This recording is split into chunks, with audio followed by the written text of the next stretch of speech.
today we're going to be in Comics with Leo D.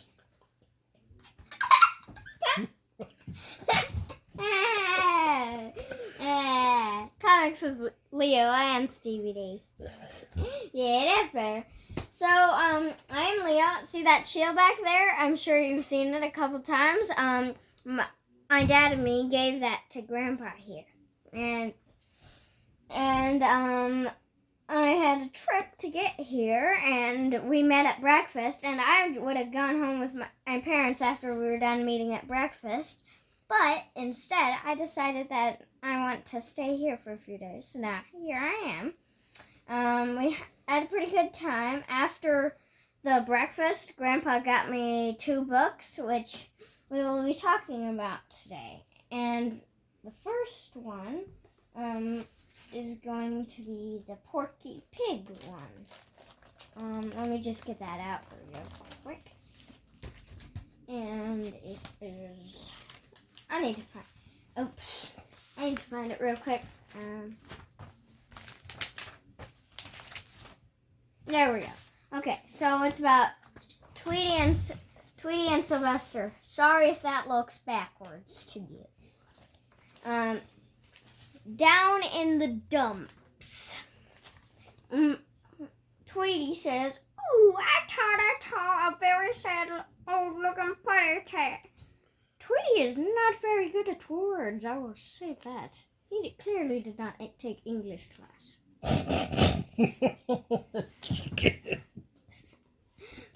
Sigh, says Sylvester. Tweety says, "I did. I saw a sad old puppy cat. What's the matter, saddle puppy cat? I'm feeling mighty low. I can't stand to see the party like that, so I will sing a song to cheer 'em up." Sigh, says Sylvester. Tweet, chirp, squeak. Awk! Snap that off a rocket, you sappy snap, says Sylvester. Oops. So, Tweety Bird's trying to cheer him up, and like with Sylvester and Tweety Bird, Sylvester always gets the short end of the stick. Yeah. Go ahead, buddy. And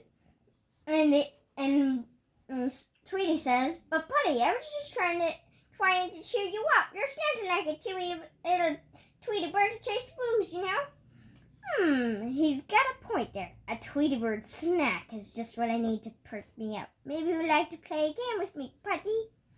Oh, Duty, Putty is going to play tag with little me. Slurp. That's it, Putty. A good brisk game of tag will get your mind off your troubles. He talks in a silly accent, too. Yeah. So tell them about the story. I'll show some pictures while you're talking. So, the story, you know, as Grandpa was saying, Tweety tries to cheer up Sylvester because he is sad, but, unfortunately, he can't do that. Because Sylvester is a grump, and he also wants to eat him. Tweety Bird, he never does. All the years I'm watching the cartoons. He's been in his mouth, but he's never been able to swallow. One time he was going to, but I forgot that dog's name, the sheepdog. Yeah. Grabbed him by the throat, and his tongue pops out, and Tweety Bird flies off. So, what happens at the end? So, they played hide and seek, and Sylvester went to hide, and he tried to make it very obvious, like he hid in a trash can, and then he was going to grab Tweety out and try to eat him. But then the garbage people came, and they picked him up because the trash can is heavy, so they thought it was full, and they came into and took it out. And Tweety Bird is like, "Yep, that's definitely Sylvester in there, and the fat putty cat." And he asks him if he's feeling any better or if he's still down in the dumps. And Sylvester says, "What do you think?" And he literally is. He's sad, and he's literally in the dumps because that's where he went, because he went in the garbage. And apparently, you guys like the first page. So here's the ad from Like, when was this? Right, 1967. 1968 is what it says. Oh, 68. And it says there's a Polaris nuclear submarine. Polaris. Whatever. Over 7 feet long and can fit 2 kids inside of it. Show them the picture. And I did. And it fires rockets and torpedoes.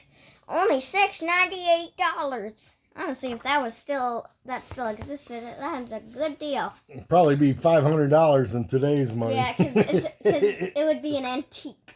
Oh yeah, and inflation. Okay, all right. That one was Porky Pig, and he's got a wreath around his neck, a Christmas one. Porky Pig. That's all, folks. All right, what's your other book, buddy? Let me see. I actually don't know where that one It's right here. Oh yeah. Show them the cover. They like to see covers. Okay. So this is the little monsters, Orrery and Awful Annie. Basically, they're like Frankenstein's kids. So excuse me. There's many stories with them, and there's one where they were gonna lose their house, but it was because the state has condemned their creepy old castle, and they're gonna build a highway through it. But at the end, when they're gathering their things to go after trying to look for a new house, they inadvertently make something that looks like a monster, and they scare all the people away. So it looks like they got away with it, and they able to stay home. Now in this anthology, there's many sections, and one of them is about science, and the other one's kind of the joke page. What do they call it? Chuckle. The chuckle page. Chuckle times. All right, start on which page you want to talk about first. So there's the picture dictionary of the electromagnet's history. And first there was Alessandro Volta, who of Pavia, Italy, showed that whenever a moist substance, in this example it's a frog's leg, touch 2 metals, the knife on top and the metal on the bottom, current is generated. And there's a nice illustration on this page of the show them the frog. Point to the frog. Yeah, that's the frog. See the frog laying in the plate, and it's creating electrical current. An electrical current. And Volta then built the first practical electric battery, 1800 AD, which was 226 years ago. He's old. and named its current galvanic, honoring Galvani's discovery. And in 1830, 30 years after that, a young Professor Joseph Henry made electromagnets by winding insulated wire around a horseshoe-shaped iron bar. I have one of those, except it's covered in plastic for some reason. Henry also constructed a bell-ringing telegraph with a mile of wire strung around his classroom. You see the wire up there? And an electromagnet rang the bell.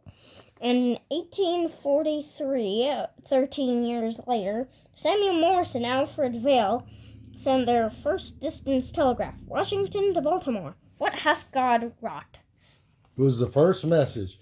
Excellent. Sit down and relax. What about the funnies? I forgot the chuckles. All right. While I'm finding that page, what do you like to read that's modern? What do you like to read in?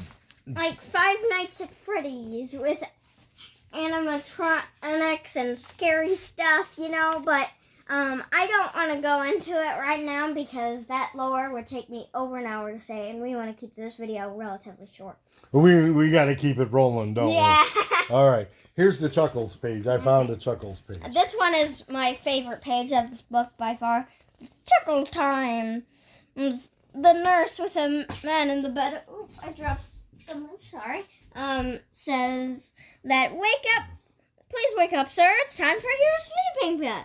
He clearly doesn't need that if he's already sleeping. Okay. There's more things. Oh, you want to do another one? Oh, no problem. I like I doing like this. all of them. Okay.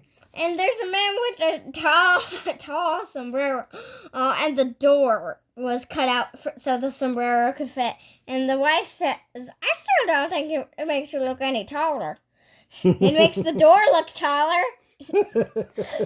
because." And look at this one. And I came to watch. Everybody says repeating is for the birds. There's a bird there. And I came to watch.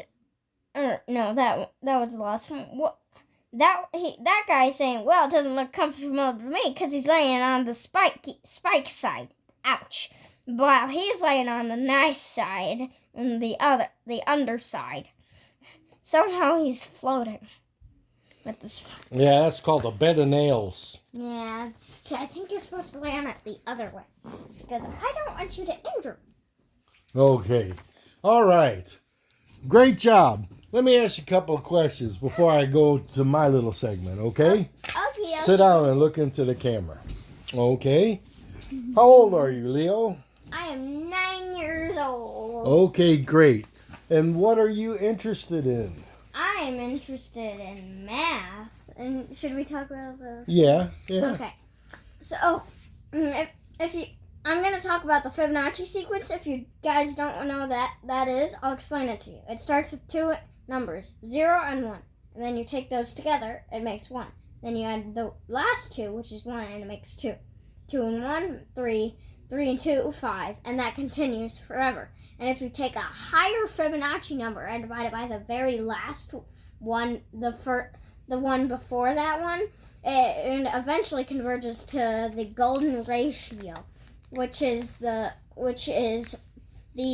1 plus the square root of 5 divided by 2, also known as the average or arithmetic mean of 1 and the square root of 5, which is the golden ratio. There's other things like the silver ratio, the bronze ratio, and the plastic ratio, which I don't really know about, but I can probably learn about soon. Okay, so when you grow up, what do you want to be? I want to be either an astronaut, a mathematician, or an astronomist. I like space and math, so you know. Well, them are excellent goals to have in mind. Okay, what's your favorite color? That would be blue, without doubt. Yep. Okay, take a breath, and I'll show a few books. In the comic book store, I went in specifically to get Iron Man #1, the new volume. Ooh. They sold out. That's okay. And remember, I'm a 70-mile round trip from my local comic shop, and this was in St. Louis, about 90 miles from here. So I'm thinking, I'm St. Louis, I'm going to find that book while I'm up here. You know, didn't have it, sold out. And the next thing I said, I'm out of bags. I need some Silver Age bags. We're sold out of those too. I go, how about Marvel 2-in-1? Oh, we got some of them. So he took me over and they had a stack of them, and I looked at them and I picked out 4 of them with covers that I liked. It looks like I see the Thing on some of them. Oh yeah, the Thing is in all of them. Okay. He's the star of the book. So the first one is #4, and it has Captain America, and the villain is Doomsday. I like this guy. Okay, and with these 4, I think I need 26 more, and I'll have the whole run. That's and the next one is the Submariner. This is number 28, and him and Subby are fighting because they're being manipulated by who is this? Piranha, this evil villain guy right there, you know, and he's making them fight to save Alicia's life. Then that's Ben Grimm's girlfriend. Okay, and this is I really like the next 2 covers, really good. He's really good at this. And the next one is number 87 toward the end of the run. And the Thing, as strong as he is, look how cool he looks in armor, in a suit of armor. And he has Ant-Man as his co-star in this one. And the villain is, well, his story is called Murder on a Micro World. So they must have shrunk him down. So it must be down in the smaller Subatomic. size. Yeah, subatomic. Atomic. I couldn't remember them big words. I'm smart. Well, you're intelligent for your age. Okay, and the last one, I like both of these characters, the Vision and the Thing. This is number 39. And the Final Gambit. Keep Blast and Daredevil's in here too. There's Daredevil. You hardly see him in there. Yeah, there he is right there. He's blasting the Vision and the Thing's going, how can you fight something you can't touch? And with that, I'd like to thank my guest hosts. Roll over here. Come over here. Get over here. All right. This is my grandson, and I'm very proud of him. And Sorry, that seat does not agree. Let's straighten up, boys. Straighten up. Sorry, the seat did not agree. Yeah. And this is, how many shows have you made with me? I think 3 or 4. Comment down below if that's true. Okay, so look back over the episodes if you see this kid, and he's showing books and talking comics, because one day he's going to, him and his dad are going to inherit half of this collection. Yeah. And he already loves comics and books and reading and all that stuff. Yeah. And with that, my sign-off line is I'm going to whisper it in his ears, and he's going to whisper it, or he's going to talk to you about it. With that, enjoy your comic book pursuits. With that, enjoy your comic book pursuits. Goodbye, everybody. Whee!